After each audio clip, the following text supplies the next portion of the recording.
In recent weeks, Donald Trump has said we are buying Greenland, annexing Canada, reclaiming the Panama Canal, and now Trump is saying that we are going to take over and own the Gaza Strip. With Trump yesterday saying he's not trying to be cute, but we could turn it into the Riviera of the Middle East. So let's talk about the details, right? We talked last week about Trump suggesting his plan for the Gaza Strip was to clean out the whole thing. Right, a direct quote and a proposal that was widely condemned by the international community as illegal and criticized by many as a call for ethnic cleansing. And now, while the details are few, he is fully leaning into the idea. Right, last night we saw him welcoming Israeli PM Bibi Netanyahu to Washington and reaffirming his stance that Palestinians should leave Gaza so it can be rebuilt. But then he went even further, stating much less ambiguously that he sees this as a long-term, if not permanent, exit for the Gazan people. Right, with him also suggesting there that one, it would be the US to take ownership over the territory, and that two, he would not rule out the deployment of American troops. And with all that, it's interesting to see how all of this unfolded, right? It started with Trump's comments during an Oval Office meeting with Netanyahu when a reporter asked if Palestinians would have the right to return to Gaza under his plan, and he said this. It would be my hope that we could do something really nice, really good, where they wouldn't want to return. Why would they want to return? The place has been hell. It's been one of the meanest, toughest places on earth. And right now, I've seen every picture from every angle, better than if I were there. And nobody can live there. You can't live there. And then with that, Trump suggested they would build new, beautiful, peaceful places for Palestinians to live in Jordan, Egypt, or elsewhere. He also claimed that these places would be built with massive amounts of money supplied by other people, including very rich nations, and claiming they're willing to supply it. And then, notably, when asked what would happen if Egypt and Jordan said no to him, Trump responded, well, I don't think they're going to tell me no. I don't think they're going to tell me. I think they're going to tell Biden no, and I think they're going to tell other people no. So you think it will happen at the end? I think there's a good chance. Yeah, How many people are you thinking about? All of them. I mean, we're talking about probably 1,000,007 people, 1,000,007, maybe 1,000,008.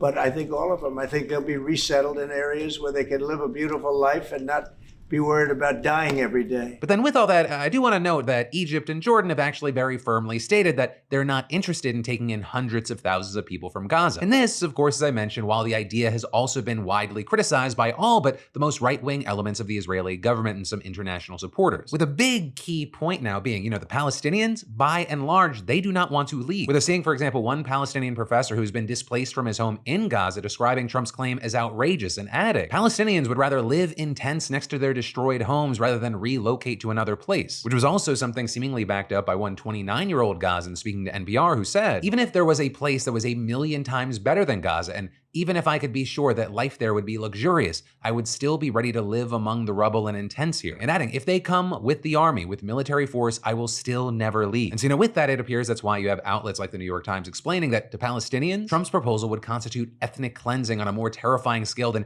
any displacement they have experienced since 1948, which is a big statement. I mean, that is when roughly 800,000 Arabs were expelled or forced to flee during the war surrounding the creation of Israel. With us also seeing here the head of Amnesty International USA claiming that by removing all Palestinians from Gaza, that would be tantamount to destroying them as a people. With them then going on to say, Gaza is their home. Gaza's death and destruction is a result of the government of Israel killing civilians by the thousands, often with US bombs. Right, but that is not where this ended, right? After that Oval Office meeting, Trump and Netanyahu held a press conference where Donald took things to a whole different level. The US will take over the Gaza Strip, and we will do a job with it too.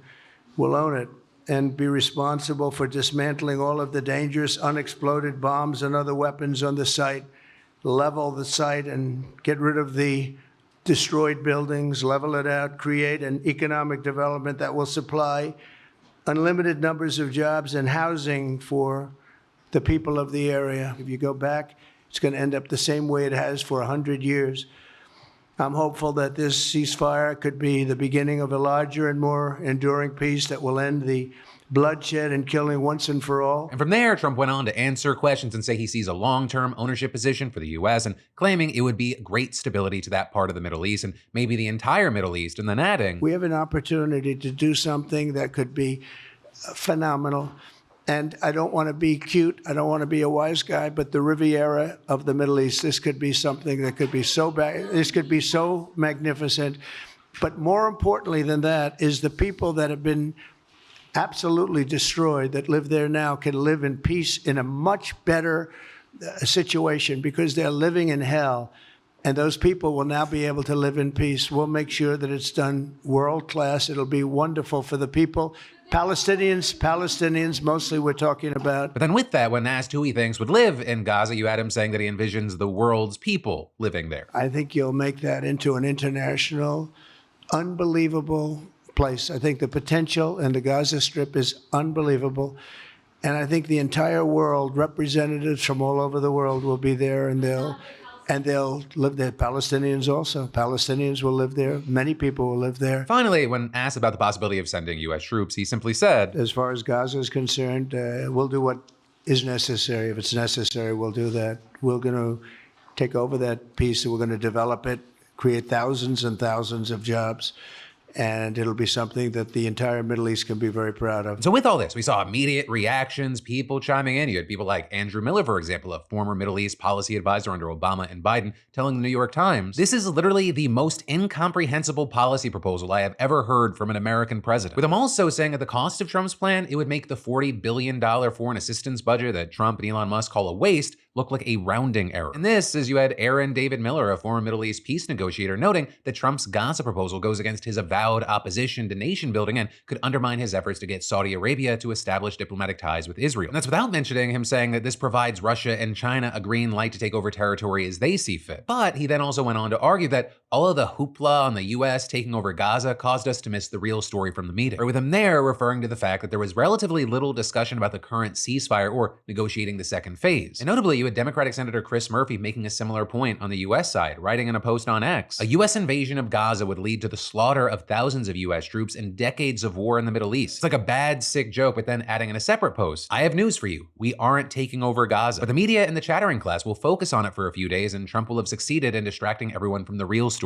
The billionaires seizing government to steal from regular people. But understandably, a lot of the conversation has been around this, including with Democratic lawmakers. Chris Van Hollen, for example, claiming Trump's proposal defies decades of bipartisan American support for a two-state solution and describing it as ethnic cleansing. Chris Coons saying, "That's insane. I can't think of a place on earth that would welcome American troops less and where any positive outcome is less likely." And Rashida Tlaib, the only Palestinian member of Congress, writing on X, "Palestinians aren't going anywhere. This president can only spew this fanatical bullshit because of bipartisan support in Congress for funding genocide and ethnic cleansing. But they're saying it's time for my two-state solution colleagues to speak up." Though also, notably, John Fetterman, probably the staunchest supporter of Israel on the Democratic side, has signaled his openness to Trump's proposal. With that said, moving to the Republican side, we are definitely seeing a lot of confusion there on how to respond, right? Some seemingly trying to walk the fine line of voicing their skepticism without outright opposing Trump. With Lindsey Graham, for example, saying, "I think most South Carolinians are probably not excited about sending Americans to take over Gaza. I think that might be problematic, but I'll keep an open mind." But also understand, yeah, there were some that were very gung-ho about this, with, for example, House Republicans like Nancy Mace and Richard Hudson. With Mace posting on X, "Let's turn Gaza into Mar-a-Lago." With that, then even kind of turning into a trend with Trump's former ambassador to Israel, for example, writing on X, "Mara-Gaza or Gaza-Lago?" And also saying Trump's proposed USA takeover of the Gaza Strip may sound out of the box, but it is brilliant, historic, and the only idea I have heard in 50 years that has a chance of bringing security, peace, and prosperity to this troubled region. Right? And that is also a stance that we've seen taken by far-right members of the Israeli government. With, a key thing there being that Netanyahu is under a lot of pressure from these far-right allies to abandon the ceasefire and resume fighting in Gaza to eliminate Hamas. And in fact, one of them already resigned from Netanyahu's government over the ceasefire and hostage deal. You've got another who had previously vowed to topple the government if the war isn't relaunched. But now, Trump's plan might seem to them like an acceptable or even better alternative. Or with one writing, "With God's help, we will now act to finally bury the dangerous idea of a Palestinian state." And the other calling on Netanyahu to announce the adoption of the plan as soon as possible and